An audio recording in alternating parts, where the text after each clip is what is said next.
নমস্কার বন্ধুরা, আবার এসে গেলাম শীর্ষা প্রোডাকশনের নতুন ভিডিও নিয়ে। এই ভিডিওতে আমরা আবারও নতুন যারা কাজ শিখছে ডেমো একটা ব্রিজিং করে দেখাবো। তোমরা যে কোনো কপার টু কপার পাইপ জয়েন্টের সময় কিভাবে ব্রিজিং করবে, ব্রিজিং করে সেমি পার্মানেন্ট জয়েন্ট করবে, সেই ব্যাপারে এখানে একটা ডেমনস্ট্রেশন দেব। ওকে, তো যদিও এটার সম্পূর্ণ নিউ কামার্সদের জন্য, তো তোমরা দেখতে থাকো কিভাবে আমরা এটা ব্রিজিং করব। তো ব্রিজিং করার জন্য যেটা দরকার সেটা হচ্ছে দুটো copper pipe, 2 piece copper pipe বা টিউব যাকে বলা যায়। তো দেখতে পাচ্ছ আমার কাছে অলরেডি একটা কপার টিউব রয়েছে। এই কপার টিউবের সাইজ কত? 3/16। এবং আরেকটা কপার টিউব রয়েছে, যে কপার টিউবটার সাইজ কত না, যে কপার টিউবটার সাইজ হচ্ছে 1/4 ইঞ্চি, অর্থাৎ কোয়ার্টার ইঞ্চি। এবং যেহেতু দুটো ডিফারেন্ট ডায়ামিটারে, আলাদা আলাদা ডায়ামিটারে, তাই জন্য অনায়াসে এই 1/4 ইঞ্চির মধ্যে 3/16 পাইপটা ঢুকে যাবে। কেমন? আর যদি সেম ডায়ামিটারের হয় তাহলে আগের ভিডিওতে তোমরা নিশ্চয়ই দেখেছো আমাদের কি করতে হবে, সোয়েজিং করতে হবে। সোয়েজিং করে ডায়ামিটারটাকে বাড়িয়ে নিতে হবে। ওকে, তো আমাদের যেহেতু ডিফারেন্ট ডায়ামিটারের পাইপ, সেই জন্য আমাদের সোয়েজিং করতে লাগছে না, আমাদের অলরেডি এর মধ্যে এটা ইজিলি ঢুকে যাচ্ছে। কেমন? এটা অটোমেটিক্যালি পুশ করে ঢুকে যাচ্ছে। যেহেতু আমাদের ব্রিজিং দেখানোর উদ্দেশ্য, তার জন্য আমরা কি করছি না, খুব সহজেই একটা ডিফারেন্ট ডায়ামিটারের পাইপ নিয়ে ব্রিজিং করা দেখাবো। তো তোমরা দেখতে থাকো আমরা ব্রিজিং কেমন করে করি। তো প্রথমে যেটা করতে হবে সেটা হচ্ছে কি না, এই যে কপার টিউবের মুখ বা যেখানটা আমরা ব্রিজিং করব, এন্ডিং পোর্শন, সেটাকে ভালো করে এমআরই পেপার বা সিরিজ পেপার অথবা ফাইল দিয়ে ঘষে এটাকে পরিষ্কার করে চকচকে করে ময়লা বা সেডিমেন্টেশনটা তুলে দিতে হবে। দেখো আমার কাছে একটা ট্রায়াঙ্গুলার ফাইল রয়েছে, আমরা এটাকে ঘষে পরিষ্কার করে নেব।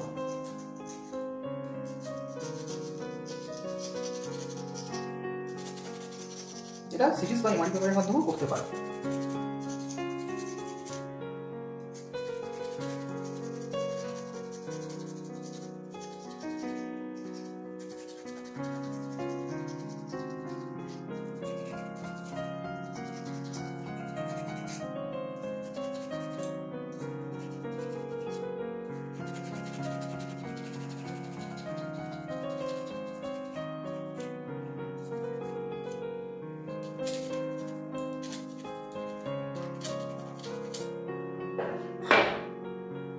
দেখতে পাচ্ছ যেখানটা আমি ঘষে পরিষ্কার করেছি সেই জায়গাটা কি সুন্দর ক্লিন হয়ে গেছে, আর বাকি অংশটার মধ্যে আমাদের এই আস্তরণ বা সেডিমেন্টেশন বা ময়লা রয়ে গেছে।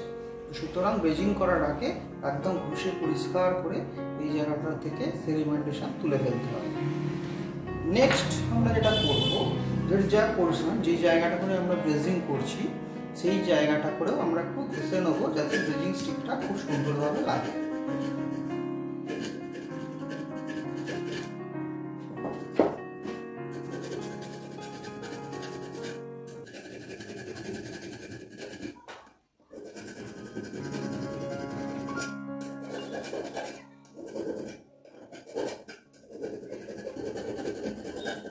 এটাও সিরিজ বা এমআরই পেপারের মাধ্যমে করা যেতে পারে।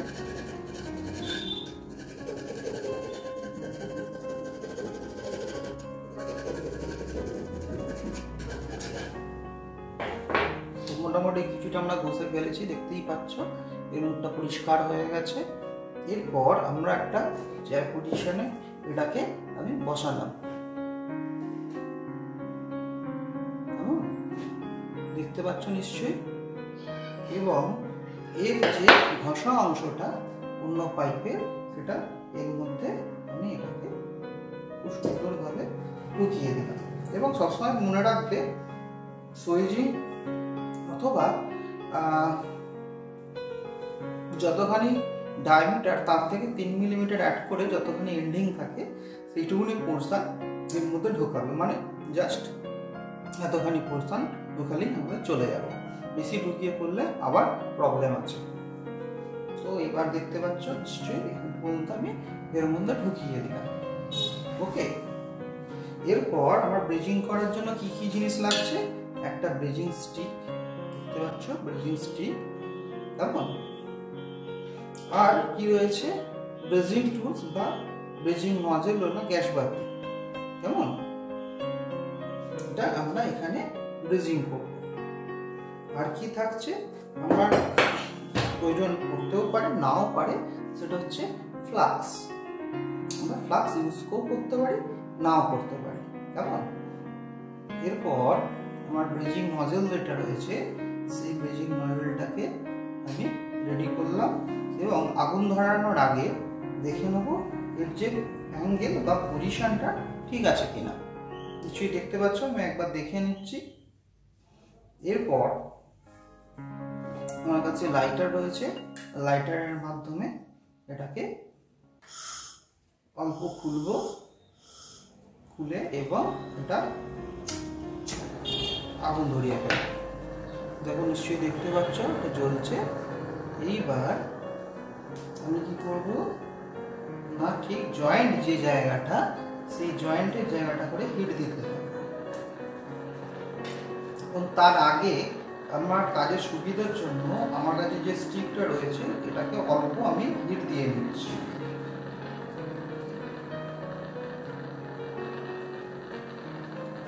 দিয়ে এটাকে আমি গরম করে নিলাম, বেঁকিয়ে নিলাম, কেমন। এরপর এটা হিট দেওয়ার সঙ্গে সঙ্গে একটা লাল টকটকে ভাব তৈরি হয়ে যায়। এটা লাইট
দেখো। এবার এই যে জায়গাটা যেখানটা আমরা ব্রিজিং করেছি, ব্রিজিং হয়েছে কিনা দেখে নাও।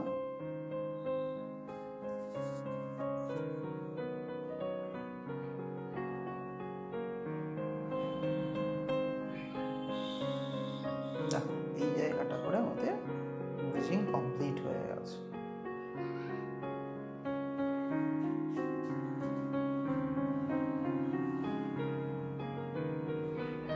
দেখো কমপ্লিট ব্রিজিং হয়ে গেছে।